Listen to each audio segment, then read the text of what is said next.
E esse negócio que o Humberto falou de o cara assistir um outro psicopata ou um outro serial killer ou qualquer outro tipo de criminoso e você falou que é um copycat, mas eu sinto, posso estar enganado, que tem uma parada que o cara sofreu na infância, que o crime que ele... ou na infância, ou na adolescência lá, que o crime que ele vai cometer lá na frente tem muito a ver com coisas do passado.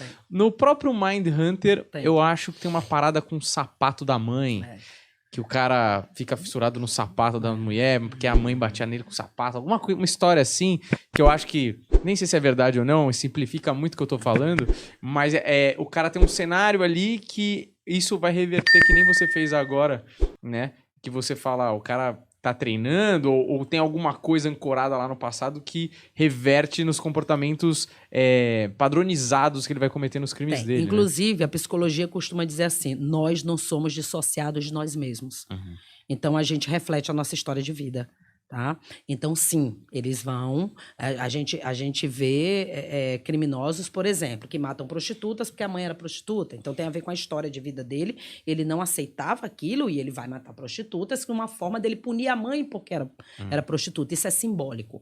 Né? A gente chama isso, é um simbolismo, é uma fantasia que ele vai criando, mas sim vai ter relação com o estilo de vida dele. Inclusive, tem a tríade do serial killer, a famosa tríade do serial killer, ou seja, a grande maioria deles, eles têm a tríade, né, de judiar de animal, né?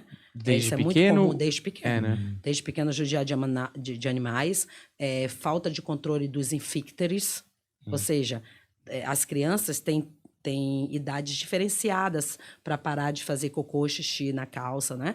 Mas se passar demais, né, de uma certa idade, isso é um sinal de alerta. Tá? Então, se isso acontecer, alguém tiver uma criança que está demonstrando isso, ela está pedindo ajuda, né? Então, isso pode, né, ser tratado, leva lá no psicólogo, vamos descobrir o que é aquilo. Mas a falta de controle de infícteres é muito comum nos serial killers. Ou seja, eles podem ter 11, 10, 15 anos e eles ainda, né, fazerem xixi ou cocô na cama, ou na calça, né? Então, eles têm essa questão de judiar de animais, falta de controle de infícteres. Isso é apenas uma estatística que a gente entende que tem esse padrão aqui, né? Porque a gente viu várias vezes nessas pessoas, ou existe alguma explicação lógica para essa pessoa que vai cometer? Como é que funciona? Porque é um negócio que a gente fica pensando. É muito doido, né? De novo, né? Psicologia. O pessoal da psicologia já conhece, né? Isso. Deixa eu te falar uma coisa. É relacionada a como você absorve as questões sociais. Então, por exemplo, quando você tá pequenininho, a tua mãe, teu pai diz assim, ih, não faz cocô na calça, daí vai estar incomodando os outros, né? Eu só paro de fazer isso quando eu começo a achar que eu estou incomodando o outro. O importante disso é que quando eu reconheço isso, eu reconheço o outro. Porque um dos maiores problemas da mente humana é não reconhecer o outro. Por exemplo, o psicopata, para ele, o outro não existe. A outra pessoa não existe, é um objeto. Ela não existe na cabeça dele, tá? Ele tem que fazer a vontade dele e o outro que se ferre, se tá gostando, se não tá.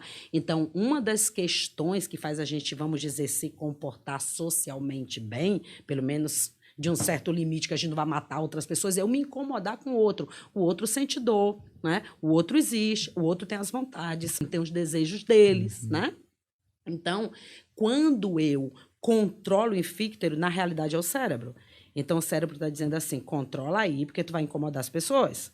E a criança, quando absorve isso, ela, a partir daquele momento, ela começa a sociabilização de fato dela.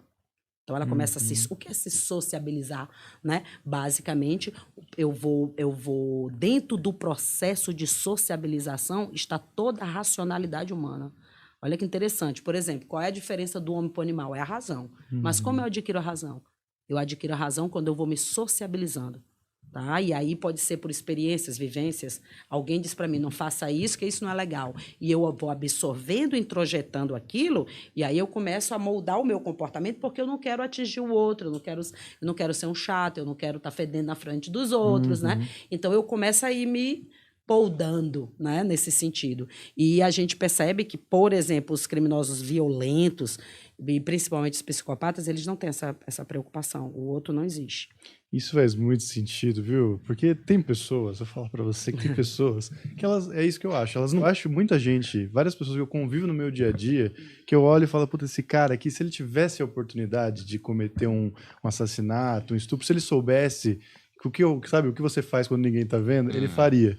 E sempre é uma pessoa que, sabe, pessoa que fala perto? Sabe a pessoa que beija molhado, assim, no rosto? Esse tipo de gente, pra mim faz muito sentido, que é uma falta de noção social. Esse aqui é o ponto. Tem gente que desenvolve prazer em incomodar o outro. Essa é uma característica bem ligada, né? No caso da psicopatia. O cara, ele sente prazer em infernizar o outro, né? E aí é que mora o perigo, porque aí isso vai aumentando, né, e tudo mais. Então, é bem nessa lógica aí que você está falando. Isso aí é questão de comportamento humano, né? Psicologia básica. Para eu entender de comportamento criminal, eu tenho que entender de comportamento. Né? Então, a gente tem que entender como o nosso comportamento se desenvolve, as questões. Aí, na psicologia, a gente vai ter o quê? Teorias da aprendizagem, né? Teorias do comportamento humano em geral, né? Os grandes teóricos aí, por exemplo, o Freud, ele vem falar lá de libido, uma questão ligada ao quê? Energia sexual. E quando a gente vai trabalhar com criminosos sexuais, isso é importante. Às vezes o pessoal pergunta, na área da psicologia investigativa, vocês usam o quê dentro da psicologia? Porque tem diversas abordagens na psicologia. Eu digo, a gente usa tudo. Aí eu brinco e digo assim, a gente usa até os psychers. A pessoa diz até os psychers, porque lá eles têm um contexto da própria investigação criminal que diz assim, toda e qualquer informação deve ser averiguada. Então, se chegar um psyker dizendo, eu vi ontem à noite, eu sonhei que tinha uma faca enterrada embaixo de uma árvore, eles vão verificar.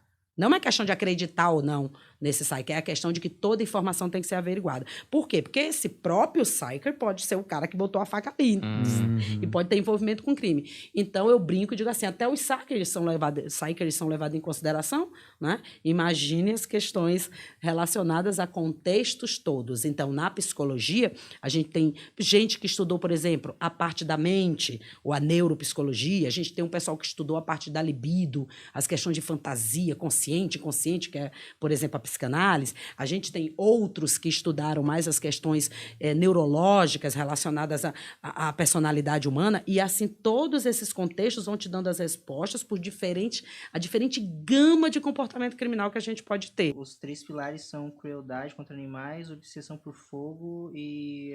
Eita, como é que eu esqueci? Piromania. E a outra gente... é o esfíncter, né? É isso mesmo. Falta de controle de esfíncteres, a questão da piromania e judiar de animais. Obrigada. Que tem até o caso de Nero, né? O caso de Nero que bota fogo lá. Bota fogo em Roma e as ele, coisas. eu acho que ele mata um animal e alguém... Puta, você vê a história pela metade, né? Ele mata um animal criança e alguém fala, esse imperador que vem aí vai dar problema, hein? E era o terror das fossas de Roma. Tinha um cara que com 8 anos de idade, esqueci o nome dele agora, ele com 8 anos, lá das Inglaterra, como você diz, com 8 anos de idade, enquanto os meninos estavam jogando bola e peteca e essas coisas, ele sabe que era a diversão dele, ele ia pra estrada, ele morava num vale, né, tinha muitas curvas, então de vez em quando atropelavam animais, esquilozinho, animaizinhos, ele ia lá, ele tinha uns vidros assim, ele pegava o bicho morto, ele ficava esperando lá, quando o carro passava que matava, ele pegava o bicho morto, botava dentro desses vidrinhos e levava pro porão que tinha na casa dele, ia lá abrir, dessecar esses animais com 8 anos de idade.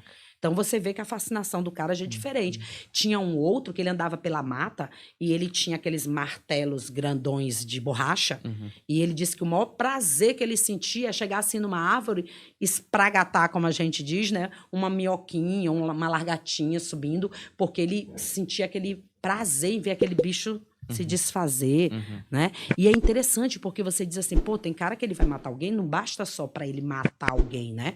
Ele tem que mutilar, né? Arrancar a mão, cabeça, tirar dedo, né? E isso vai dando cada vez mais prazer para eles, né? É chocante.